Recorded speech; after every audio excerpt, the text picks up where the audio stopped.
जय श्री राम।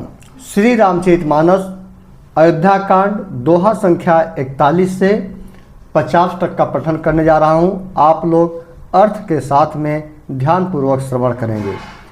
प्रभु श्री राम जी के राजाभिषेक का जो उत्सव का माहौल था, कैकेयी के 2 वरदान जो राजा दशरथ से मांगे गए, उसके बाद जो राजाभिषेक का माहौल था बिल्कुल मातम में, बिल्कुल दुख के माहौल में बदल गया। उसी का प्रसंग यहाँ पर राजा दशरथ के ऊपर जो दुखों का पहाड़ उमड़ पड़ा उस 2 वरदान की वजह से, उसी का प्रसंग जो है कि यहाँ पर है और अर्थ के साथ में पठन करने जा रहा हूँ। आप लोग ध्यानपूर्वक श्रवण करेंगे। निधरक बैठ कहई कटुबानी, सुनत कठिनता अति अकुलानी। जीभ कमान बचन सरनाना, मनहु महिप मृदु लक्ष्य समाना। कैकेयी बेधड़क बैठी ऐसी कड़वी बाणी कह रही है जिसे सुनकर स्वयं कठोरता भी अत्यंत व्याकुल हो उठी। जीभ धनुष है, वचन बहुत से तीर हैं और मानो राजा ही कोमल निशाने के समान है।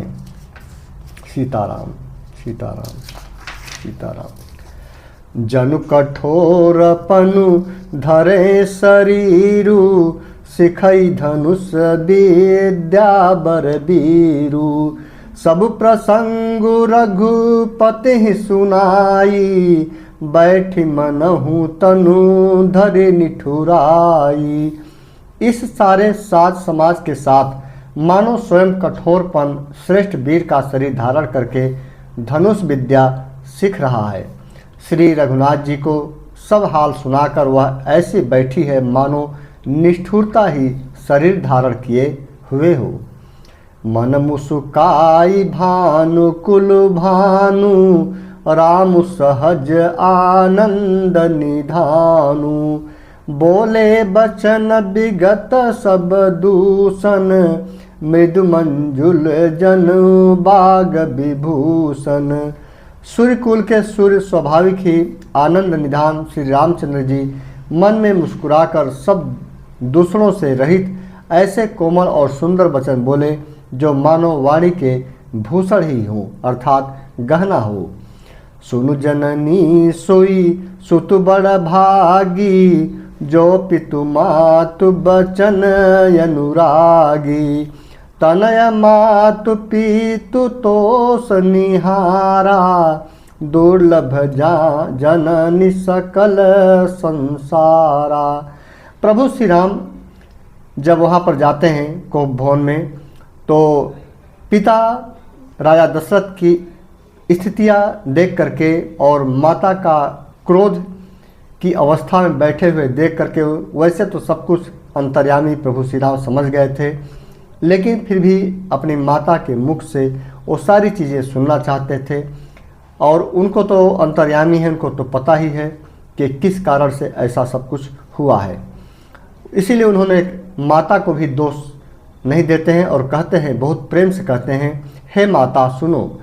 वही बड़भागी है जो पिता माता के वचनों का अनुरागी अर्थात पालन करने वाला है, अर्थात आज्ञा पालन के द्वारा माता पिता को संतुष्ट करने वाला पुत्र हे जननी सारे संसार में दुर्लभ है।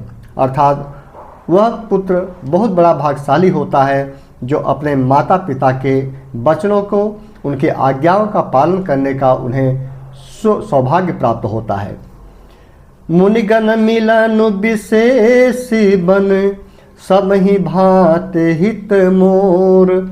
तेहि मह पितु आयसु बहुरी, सम्मत जननी तोर। वन में विशेष रूप से मुनियों का मिलाप होगा जिसमें मेरा सभी प्रकार से कल्याण है। उसमें भी फिर पिताजी की आज्ञा और हे जननी तुम्हारी सम्मति है। भरत प्राण प्रिय पावहि राजू, विधि सब विधि मोहि सनमुख आजू। जौन जाऊं बन ऐसे हूँ काजा, प्रथम गणीय मोहि मूढ़ समाजा। और प्राण प्रिय भरत राज्य पावेंगे।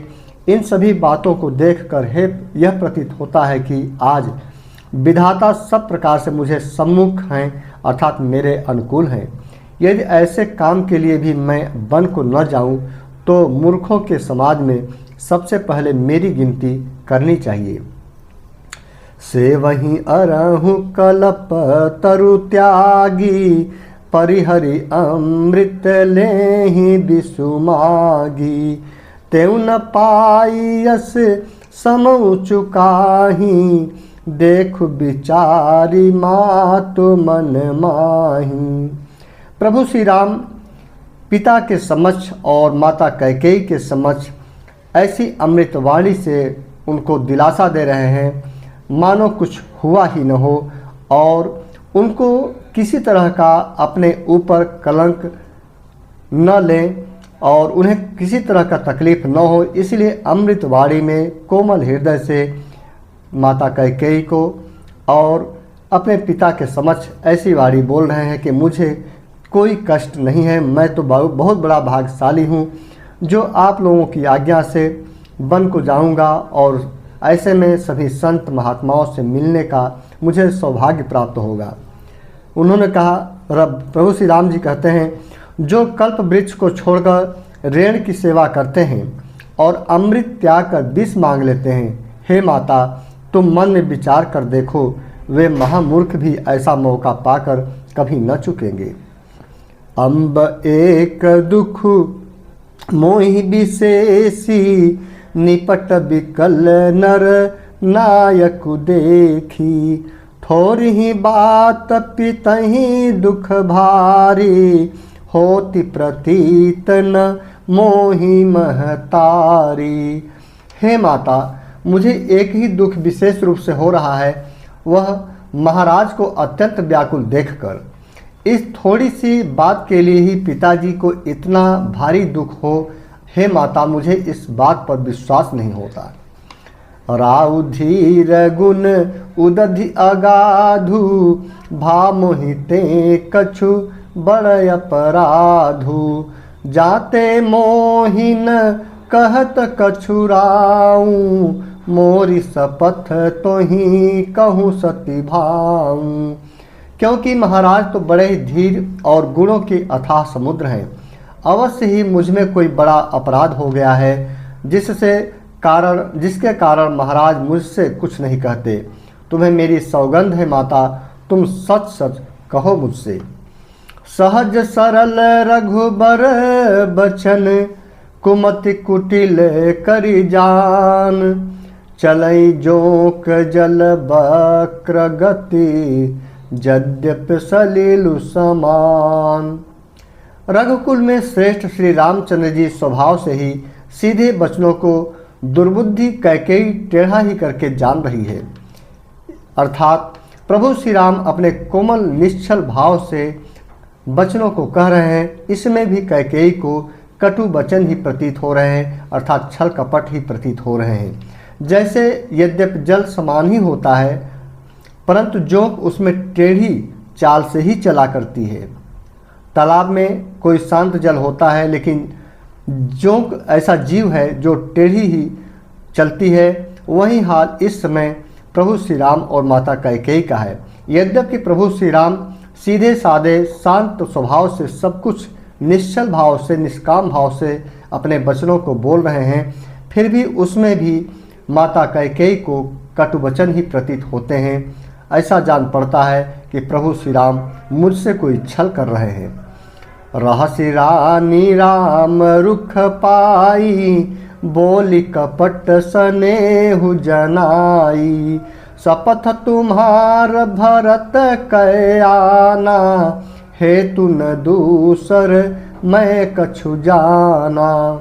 रानी कैकेयी श्री रामचंद्र जी का रुख पाकर हर्षित हो गई और कपटपूर्ण स्नेह दिखाकर बोली, तुम्हारी शपथ और भरत की सौगंध है, मुझे राजा के दुख का दूसरा कुछ भी कारण विदित नहीं है, अर्थात मुझे ज्ञात नहीं है। तुम अपराध जोगु नहीं ताता, जननी जनक बंधु सुखदाता। राम सत्य सब जो कछु कहूँ, तुम पितु मातु बचन रत अहमु। हे तात, तुम अपराध के योग्य नहीं हो, अर्थात तुमसे माता पिता का अपराध बन पड़े यह संभव ही नहीं। तुम तो माता पिता और भाइयों को सुख देने वाले हो। हे राम, तुम जो कुछ कह रहे हो सब सत्य है। तुम पिता माता के वचनों के पालन में तत्पर हो। पिता ही बुझाई कहूँ बलि सोई, चौथे पन जही अज सुन होई। तुम सम सुमन सुकृत जही दिन है, उचित न तासु निरादरु किन है। मैं तुम्हारी बलिहारी जाती हूँ, तुम पिता को समझाकर वही बात कहो जिससे चौथेपन बुढ़ापे में इसका अपयश न हो। जिस पुण्य ने इनको तुम जैसे पुत्र दिए हैं, उसका निरादर करना उचित नहीं है। लागहि कुमुख बचन शुभ कैसे, मगह गया दिक तीरथ जैसे। राम ही मातु बचन सब भाए, जिम सुर सरिगत सलील सुहाए। सीताराम सीताराम सीताराम सीताराम सीताराम। कैकेयी के बुरे मुख में ये शुभ वचन कैसे लगते हैं जैसे मगध देश में गया आदि तीर्थ। श्री रामचंद्र जी को माता कैकेयी के सब वचन ऐसे अच्छे लगे जैसे गंगा जी में जाकर अच्छे बुरे सभी प्रकार के जल शुभ सुंदर हो जाते हैं। गई मूर्छा राम ही सुमिरी, नृप फिर करवट लिन्ह। इसे चौपाई में मैंने पढ़ने का प्रयास किया, दोहा के रूप में पढ़ता हूँ। गई मूर्छा राम ही सुमिरी, नृप फिर करवट लिन्ह। सचिव राम आगमन कही, विनय समय सब किन्ह। इतने में राजा की मूर्छा दूर हुई। उन्होंने राम का स्मरण करके राम राम कहकर फिर कर करवट ली। मंत्री ने श्री रामचंद्र जी का आना कहकर समयानुकूल विनती की। अवनिपक अकनि राम पगुधारे, धरि धीरजु तब नयन उघारे। सचिव संभारी राव बैठारे, चरण परत नृप राम निहारे।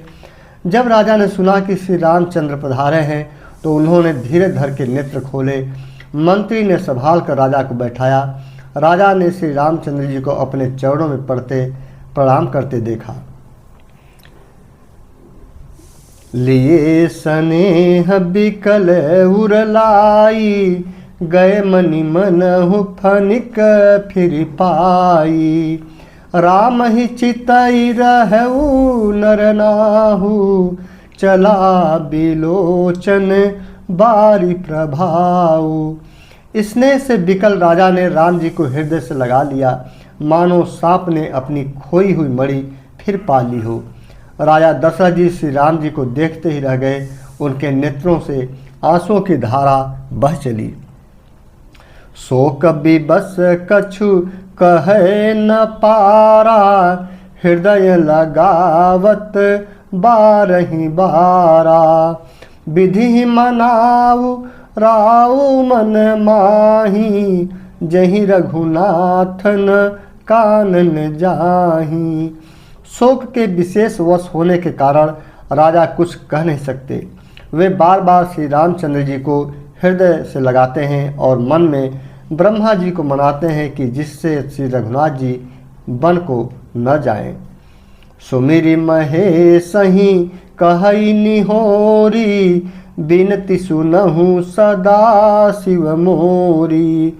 आशुतोष तुम अवधर दानी, आरती हरहु दीन जनु जानी। फिर महादेव जी का स्मरण करके उनसे निहोरा करते हुए कहते हैं, हे सदाशिव, आप मेरी विनती सुनिए। आप आशुतोष अर्थात शीघ्र प्रसन्न होने वाले और अवधर दानी अर्थात मुँह मांगा वर देने वाले हैं। अतः मुझे अपना दीन सेवक जानकर मेरे दुख को दूर कीजिए। तुम प्रेरक सबके हृदय, सोमति राम ही देहूँ। बचन मोर तजी रही घर, परिहरशीलु स्नेहु। आप प्रेरक रूप से सबके हृदय में हैं। आप श्री रामचंद्र जी को ऐसी बुद्धि दीजिए जिससे वे मेरे वचन को त्याग कर और शील स्नेह को छोड़कर घर ही में रह जाएं। अजसु हो जग सुजसु न साऊं, नरक परो बरु सुर परु जाऊं। सब दुख दुसह सहावहु मोही, लोचन ओट राम जनि होही। जगत में चाहे अपयश हो और सुयश नष्ट हो जाए, चाहे नया पाप होने से मैं नरक में गिरूं अथवा स्वर्ग चला जाए अर्थात पूर्व पुण्यों के फलस्वरूप मिलने वाला स्वर्ग चाहे मुझे न मिले, और भी सब प्रकार के दुस्सह दुख अर्थात ऐसा दुख जो बिल्कुल असहनीय हो, आप मुझसे सहन करा सकते हैं, पर श्री रामचंद्र मेरी आँखों की ओट से न हो, ओझल न हो, अर्थात वे बन को न जाएं। असमन गुनई राउ नहीं बोला, पीपर पात सरिस मनु डोला। रघुपति पितहि प्रेम बस जानी, पुनि कछु कहीं मातु अनुमानी। राजा दशरथ शिव भगवान से, भगवान भोलेनाथ से प्रार्थनाएं सब कर रहे हैं कि किसी तरह से ऐसा सद्बुद्धि दीजिए, प्रभु श्री राम जी को ज्ञान दीजिए, ऐसा आशीर्वाद दीजिए कि उनको वन गमन न करना पड़े।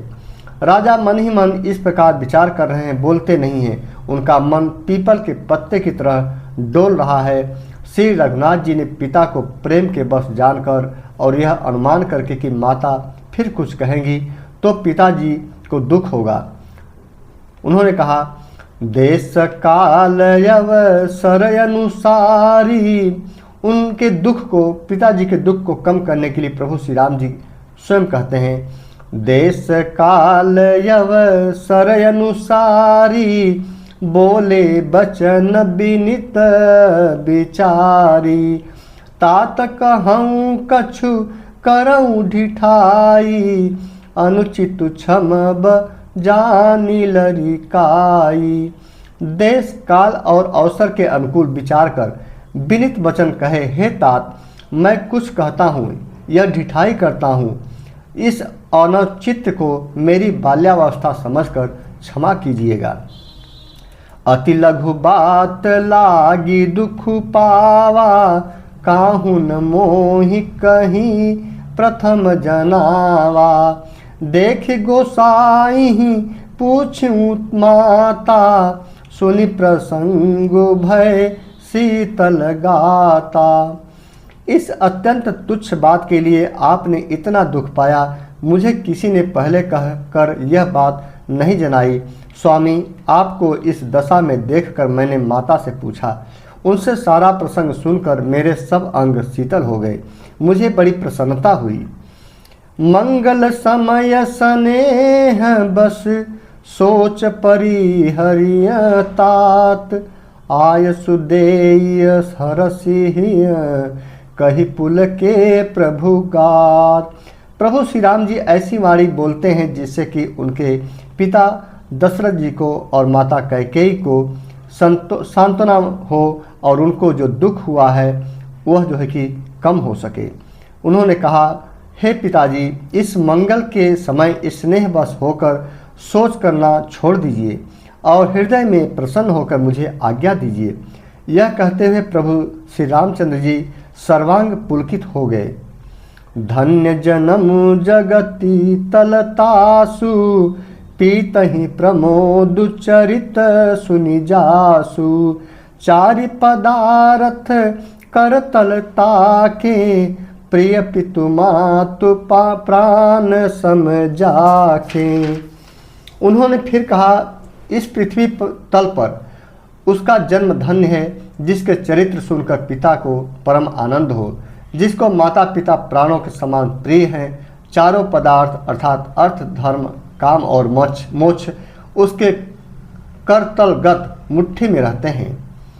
आयसु पालि जन्म फल पाई, एहूँ बेगी हो रजाई। विदा मातु सन आवम मागी, चली हूँ बनही बहुरी पगलागी। आपकी आज्ञा पालन करके और जन्म का फल पाकर मैं जल्दी ही लौट आऊँगा, अतः कृपया आज्ञा दीजिए। माता से विदा मांग आता हूँ, फिर आपके पैर लगकर प्रणाम करके वन को चलूँगा।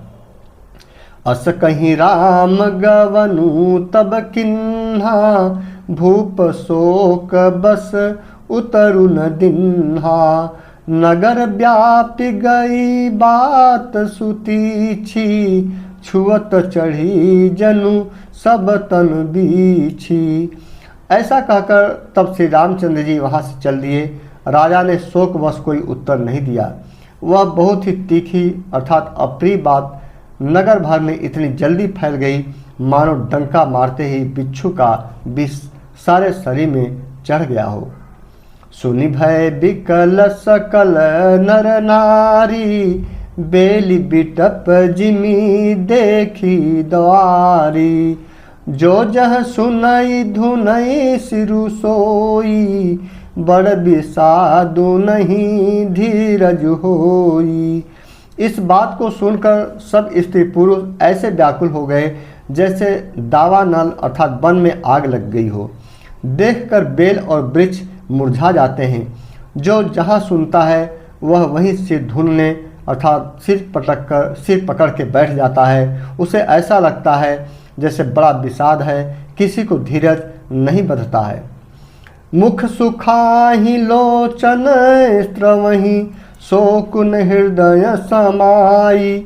मनहु करुण रस कटकई, उतरी अवध बजाई।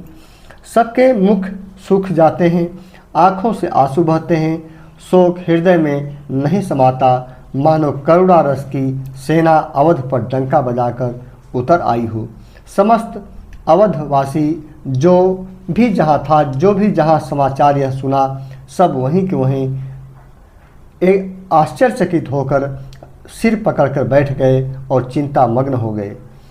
मिले ही माझ विधि बात बेगारी, जह तह देहि कै कई गारी। एहि पापी निहि बुझी का परेऊ, छाई भवन पर पावकु धरेऊ। सब मेल मिल गए थे, सब संयोग ठीक हो गए थे। इतने में ही विधाता ने बात बिगाड़ दी। जहाँ तहाँ लोग कैकेयी को गाली दे रहे हैं। इस पापिन को क्या सूझ पड़ा जो इसने छाए घर पर आग रख दी हो। अवध के जो नगरवासी हैं कैकेयी को समस्त घटना के लिए दोष दे रहे हैं और अपने अपने हिसाब से उन्हें गाली देते हैं। निज कर नयन काढ़ी चह दीखा, डारी सुधा बिसु चाहत चीखा। कुटिल कठोर कुबुद्धि अभागी, भई रघुवंश बेनु बनयागी। यह अपने हाथ से अपनी आँखों को निकालकर अर्थात आँखों के बिना ही देखना चाहती है और अमृत फेंक कर विष चखना चाहती है। यह कुटिल कठोर दुर्बुद्धि और अभागिन कैकेयी रघुवंश रूपी बांस के बन के लिए अग्नि हो गई। पालव बैठी पेड़ यही काटा, सुख महु शोक ठाटु धरी ठाटा। सदा राम यही प्राण समाना, कारण कवन कुटिल पन उठाना। पत्ते पर बैठकर इसने पेड़ों को काट डाला, सुख में शोक का ठट कर रख दिया। श्री रामचंद्र जी इसे सदा प्राणों के समान प्रिय थे, फिर भी न जाने किस कारण इसने यह कुटिलता ठानी। अर्थात जैसे पेड़ों पर जो रहता है और उसी पेड़ पर रह करके उसकी डाल को या पत्तों को काट डाले, तो उसी तरह की भावना है कि जिस महल में कैकेयी रहती है, जिसका प्रेम पाकर के, इतना सब प्रेम पाकर के माता के रूप में प्रभु श्री राम उनके सम्मान दिए, वही जो है कि उनका अपयश के लिए दुख का कारण बनती है। सत्य कहीं कभी नारी सुभाऊं, सब विधि अगहूँ अगाध दुराऊं। निज प्रतिबिंब बरुक गही जाई, जानी न जाई नारी गति भाई। कभी सत्य ही कहते हैं कि स्त्री का स्वभाव सब प्रकार से पकड़ में न आने योग्य अथाह और भेद भरा होता है। अपनी परछाई भले ही पकड़ जाए, पर भाई स्त्रियों की गति चाल नहीं जानी जाती। काह न पाव कुजारी सक, कान समुद्र समाई।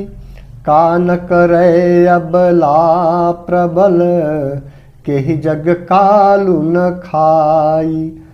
आग क्या नहीं जला सकती है, समुद्र में क्या नहीं समा सकता। अबला कहाने वाली प्रबल स्त्री जात क्या नहीं कर सकती, और जगत में काल किसको नहीं खाता। का सुनाई विधि काह सुनावा, का देखाई चह काह देखावा। एक कहीं भल भूपन किन्हा, बरु विचारी नहीं कुमति दिन्हा। विधाता ने क्या सुनाकर क्या सुना दिया, और क्या दिखाकर अब वह क्या दिखाना चाहता है। एक कहते हैं कि राजा ने अच्छा नहीं किया, दुर्बुद्धि कैकेयी को विचार कर वर नहीं दिया। जो हठी भयऊ सकल दुख भाजनु, अबला बिबस ज्ञान गुनु गाजनु। एक धर्म परमिति पहचाने, नृपहि दोषु नहीं देहि सयाने। जो हठ करके अर्थात कैकेयी की बात को पूरा करने में अड़े रहकर स्वयं सब दुखों के पात्र हो गए। स्त्री के विशेष बस होने के कारण मानो उसका ज्ञान और गुण जाता रहा। एक दूसरे जो धर्म की मर्यादा को जानते हैं और सयाने हैं, वे राजा को दोष नहीं देते। शिविदधि हरिचंद्र कहानी, एक एक सन कहीं बखानी। एक भरत कर सम्मत कहीं, एक उदास भाय सुनी रही। वे शिवी दधीची और हरिश्चंद्र की कथा एक दूसरे से बखान कर कहते हैं। कोई एक इसमें भरत जी की सम्मत बताते हैं, कोई एक सुनकर उदासीन भाव से रह जाते हैं, अर्थात कुछ बोलते नहीं। कान मूदी कर रद गही जीहा, एक कहीं यह बात यलीहा।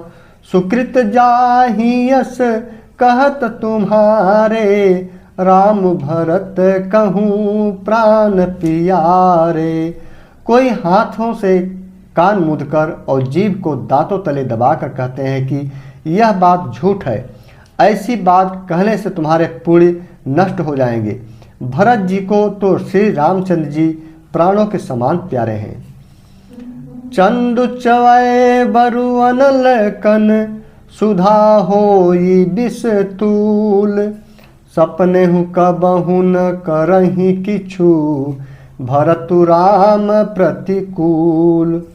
चंद्रमा चाहे शीतल किरणों की जगह आग के चिंगारियों को बरसाने लगे और अमृत चाहे विष के समान हो जाए, परंतु भरत की स्वप्न में भी कभी श्री रामचंद्र जी के विरुद्ध कुछ नहीं करेंगे।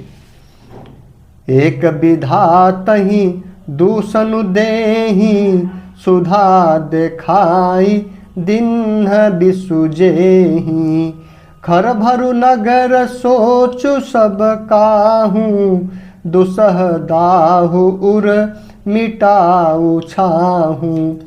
कोई एक विधाता को दोष देते हैं जिसने अमृत दिखाकर विष दे दिया। नगर भर में खलबली मच गई, सब किसी को सोच हो गया, हृदय में दुस्सह जलन हो गई, आनंद उत्साह मिट गया। विप्रवधू कुल मान्य जठेरी, जे प्रिय परम कै कई केरी। लगी देन सिख सीलु सराही, बचन बान सम लागहि ताही। ब्राह्मणों की स्त्रियां कुल की माननीय बड़ी बूढ़ी और जो कैकेयी की परम प्रिय थी, वे उसके शील की सराहना करके उसे सीख देने लगीं, पर उसको उनके वचन बाण के समान लगते हैं। भरत न मोहि प्रिय राम समाना, सदा कहूँ यहूँ सब जगु जाना। करहूँ राम पर सहज सनेहूँ, कहीं अपराध आज बनु देहूँ। वे कहती हैं, तुम तो सदा कहा करती थी कि श्री रामचंद्र के समान मुझको भरत भी प्यारे नहीं हैं। इस बात को सारा जगत जानता है। श्री रामचंद्र जी पर तो तुम स्वाभाविक ही स्नेह करती रही हो, आज किस अपराध से उन्हें बंद देती हो। कबहु न कियहु सवती आरेसु, प्रीत प्रतीत जान सबु देसु। कौसल्यायब काह बिगारा, तुम जहीं लागी वज्रपुर पारा। तुमने कभी सौतिया डाह नहीं किया, सारा देश तुम्हारे प्रेम और विश्वास को जानता है। अब कौशल्या ने तुम्हारा कौन सा बिगाड़ कर दिया, जिसके कारण तुमने सारे नगर पर वज्र गिरा दिया। सिय की पिय संगु परी हरि हैं, लखनु की रही हहीं धाम। राजु की भुंजब भरतपुर, नृप की जेहि बिनु राम। क्या सीता जी अपने पति श्री रामचंद्र जी का साथ छोड़ देंगी? क्या लक्ष्मण जी श्री रामचंद्र जी के बिना घर रह सकेंगे? क्या भरत जी श्री रामचंद्र जी के बिना अयोध्यापुरी का राज्य भोग सकेंगे? और क्या राजा श्री रामचंद्र जी के बिना जीवित रह सकेंगे? अर्थात न सीता जी यहाँ रहेंगी, न लक्ष्मण जी रहेंगे, न भरत जी राज्य करेंगे, और न राजा ही जीवित रहेंगे। सब उजाड़ हो जाएगा। सब इस दोहे से मित्रों, ये बहुत ही खास दोहा है, और इस दोहे में सब कुछ पूर्ववत पहले ही अनुमान करके लोगों को, जो वहाँ के नगरवासी हैं, सबको पहले से ही पता चल गया।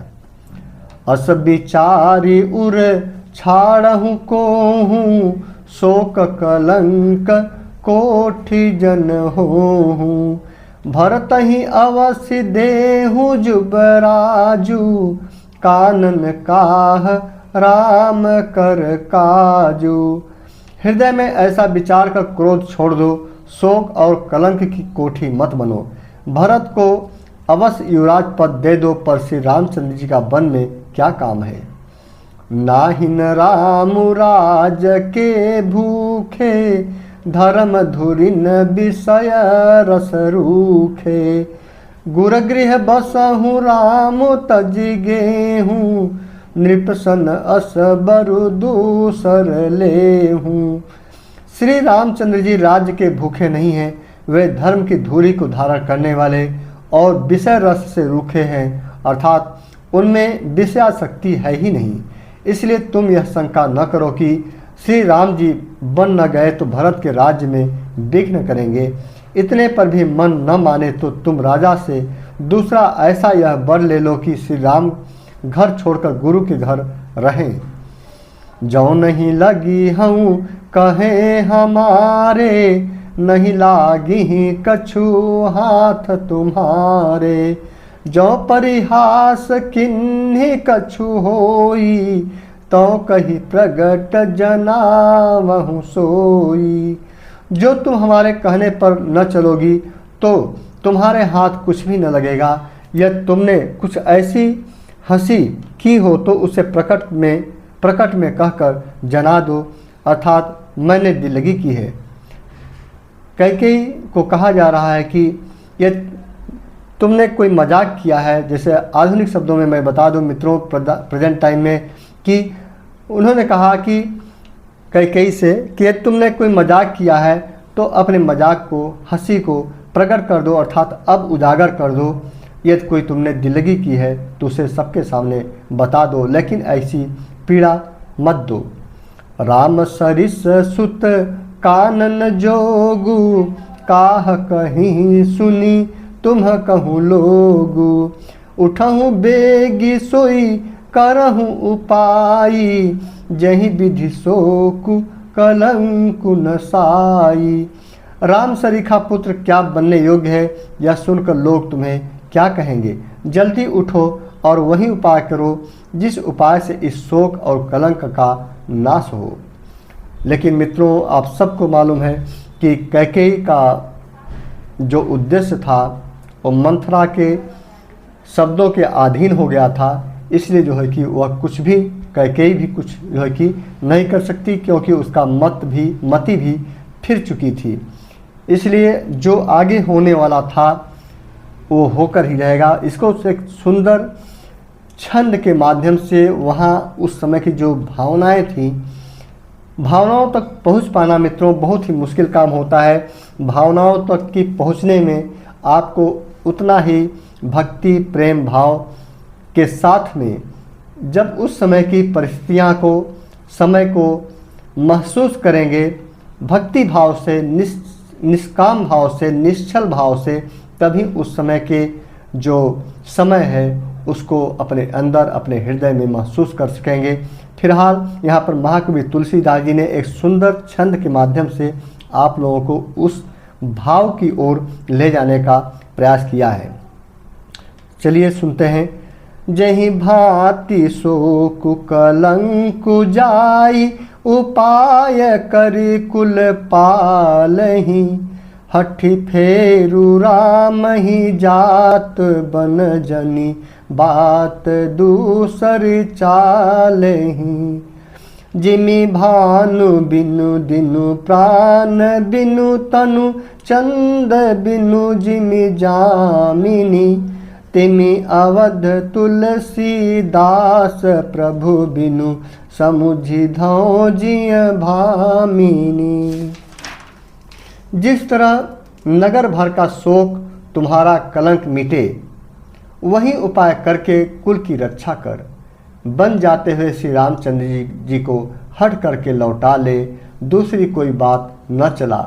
तुलसीदास जी कहते हैं, जैसे सूर्य के बिना दिन, प्राण के बिना शरीर और चंद्रमा के बिना रात, अर्थात निर्जीव और शोभाहीन हो जाती है, वैसे ही श्री रामचंद्र जी के बिना अयोध्या हो जाएगी। हे भागिनी, तू अपने हृदय में इस बात को समझकर विचार कर देख तो सही।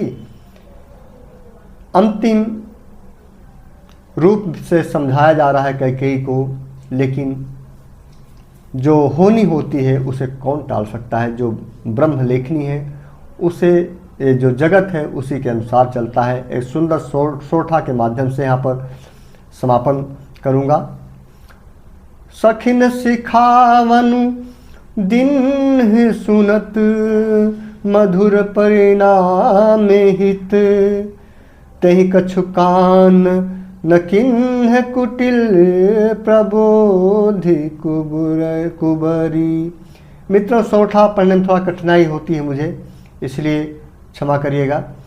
इस प्रकार सखियों ने ऐसी सीख दी जो सुनने में मीठी और परिणाम में हितकारी थी, पर कुटिला कुबरी की सिखाई पढ़ाई हुई कैकेयी ने इस पर जरा भी कान नहीं दिया। मतलब कैकेयी के कानों पर चाहे कितना भी समझा लिए उस पर कोई प्रभाव नहीं पड़ता। मित्रों, सोठा के संदर्भ में बता दूं कि सोठा चौपाई का दोहा का ठीक उल्टा होता है। दोहा में जो 24 मात्राएं होती हैं, 11 और 13, जो 13 मात्रा पहले बोली जाती है, फिर 11 बाद में। लेकिन सोठा में पहले छोटी लाइन बोली जाती है, फिर बाद में बड़ी लाइन बोली जाती है। इस तरह से दोहा का ठीक उल्टा होता है। मतलब जैसे दोहा हम लोग पढ़ते हैं तो जैसे ये है, नवगयंदु रघुबीर मनु, तो यहाँ तक हमने बड़ी लाइन लिया, फिर छोटी लाइन, राजू अलान समान, तो यहाँ पर उल्टा पढ़ते हैं। सखिन सिखावनु सखिन सिखावनु दिन, सुनत मधुर परिणाम हित। तो इधर वाली लाइन ये बड़ी रखते हैं, तो इस तरह से थोड़ा धुन आप लोग देख लीजिएगा अपने हिसाब से। तो यहाँ पर दोहा संख्या 50 सोरठा के रूप में संपन्न होता है। अगली कड़ी में दोहा संख्या 51 से उसकी चौपाई से शुरू करूँगा, और फिर अगली कड़ी में प्रभु श्री राम जी का वन गमन होगा। इसमें जो श्री रामचरितमानस का अयोध्या कांड का मर्म स्पर्शी, हृदय को स्पर्श कर देने वाले, हृदय को एक तरह से मर्माहत कर देने वाले प्रसंग चल रहा है। तो मित्रों, इसे ध्यानपूर्वक सुनिएगा और समझिएगा। जय श्री राम।